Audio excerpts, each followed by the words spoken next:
आज हम बात करेंगे all India judicial service AIJS क्या है और ये लागू हो जाएगा तो इसमें क्या क्या परेशानी आएगी और क्या होगा। हाल में आई न्यू लॉ मिनिस्टर ने कहा कि वो भारत में जुडिकल सर्विस AIJ की स्थापना करेंगे। ये एक ड्राफ्ट रह गया है।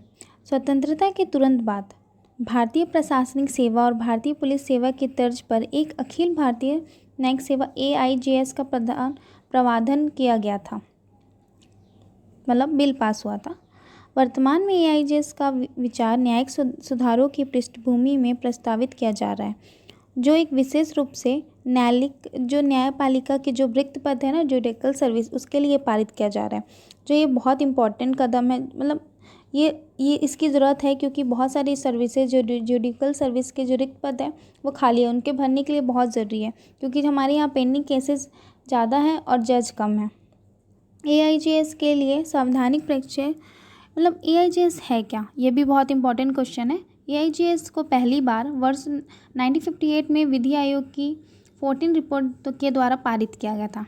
वर्ष 1976 में 42 में संवैधानिक संशोधन द्वारा अनुच्छेद 312 में मतलब ये आया हुआ था।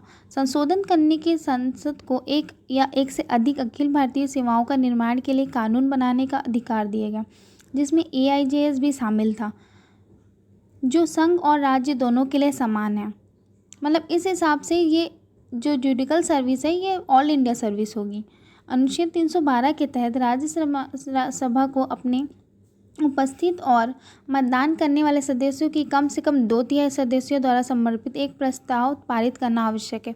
इस बार संसद को AIJS बनाने के लिए एक कानून भी बनाना होगा। ये कानून बहुत इंपॉर्टेंट है क्योंकि कानून के बिना ये पारित नहीं हो सकता। इसका अर्थ है कि AIJS की स्थापना के लिए संवैधानिक संशोधन की आवश्यकता नहीं है, वो अपने कानून पर चला सकते हैं।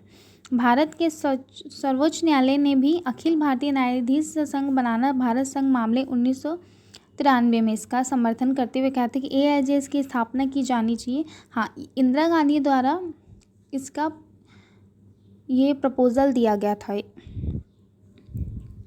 AIJS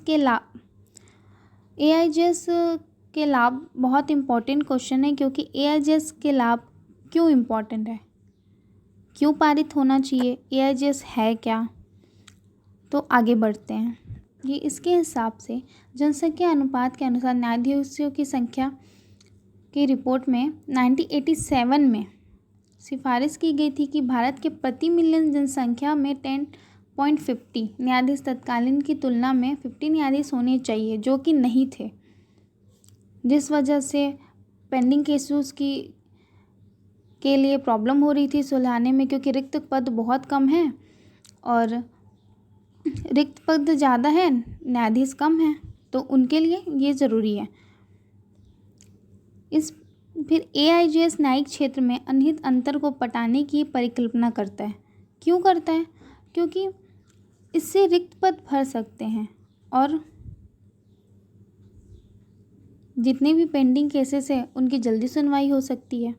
समाज के सीमांत वर्ग का एक उच्च प्रतिनिधित्व करेगा।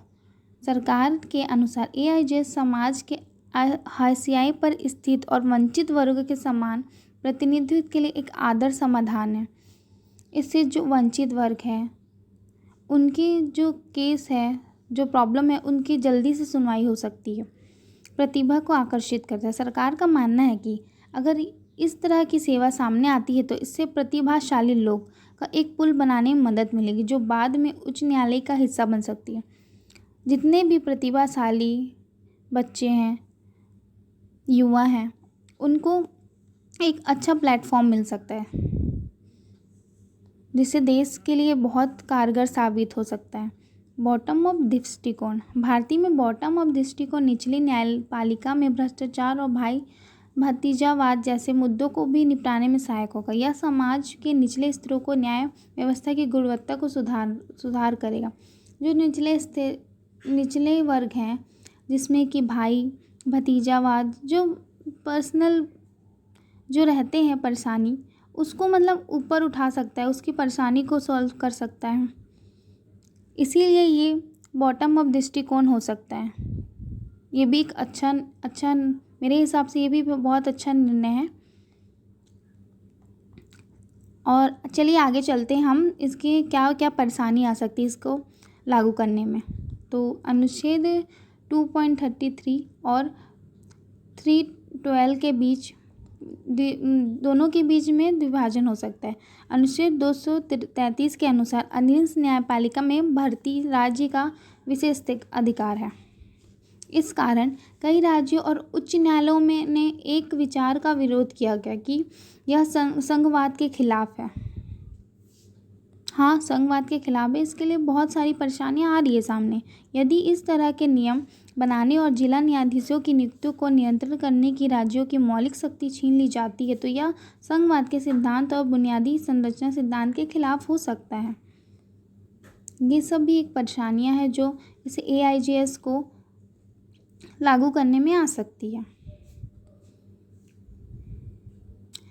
आप ये सुन लीजिए, जो संविधान नीति 233(1) में कहा गया है कि किसी राज्य में जिला न्यायाधीश नियुक्त होने वाले व्यक्ति की नियुक्ति तथा जिला न्यायाधीश की प्रस्थापना पदोन्नति उस राज्य का राज्यपालन ऐसे राज्य के संबंध में अधिकारित का प्रयोग करने वाले उच्च न्यायालय में परामर्श करेगा। मतलब उसकी नियुक्ति उच्च न्यायालय से पूछ के अपना कानून बना के करना चाहिए। इस 233 अनुच्छेद में ये कहा गया है। जो भाषा की जो लैंग्वेज बैरियर है वो भी इससे हट, क्योंकि निचली अदालतों में मामलों की बहस स्थायी भाषाओं में होती है। इसलिए इस बात की आशंका है कि अगर हम इस AIJS को लागू करते हैं तो वो एक ही लैंग्वेज में बात होगी और जो उत्तर भारत का कोई व्यक्ति दक्षिण राज्य में सुनवाई कैसे कर सकता है। ये भी एक परेशानी सामने आ सकती है, लैंग्वेज बैरियर भी आ सकती है। इस प्रकार AIJS संबंध में एक और मूलभूत चिंता की बात आ गई है, क्योंकि लैंग्वेज बैरियर सबसे बड़ी परेशानी का सामना करना होगा। संवैधानिक सीमा भी है इसमें कुछ जो हम आगे डिस्कस कर रहे हैं। अनुच्छेद 312 का खंड में जो तीसरे में है उसमें ये एक प्रतिबंध आर्टिकल 312 के खंड 3 में प्रतिबंध लगाते कि AIJS में जिला न्यायाधीश के पद से कम पद शामिल नहीं होगा। जिला न्यायाधीश के पद से कम का पद शामिल नहीं है उसमें, ये भी एक चिंता का विषय है। इस प्रकार AIJS के माध्यम से अधीनस्थ न्यायपालिका की नियुक्ति को संवैधानिक बाधा का सामना करना पड़ सकता है। उच्च न्यायालय के प्रशासनिक नियंत्रण को कमजोर करना। AIJS के निर्माण के अधीनस्थ न्यायपालिका पर उच्च न्यायालयों के नियंत्रण का क्षरण होगा जो न्यायपालिका की स्वतंत्रता को प्रभावित कर सकता है।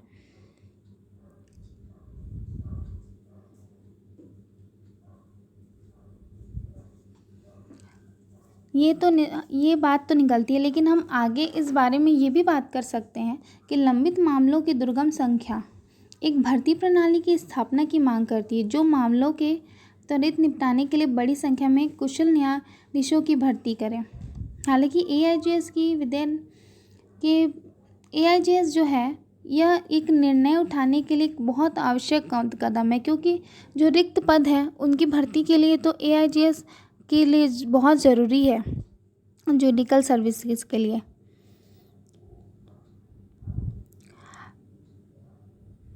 आपको कैसा लगा ये आप मुझे कमेंट बॉक्स में बता दीजिए। Subscribe my channel. Thank you.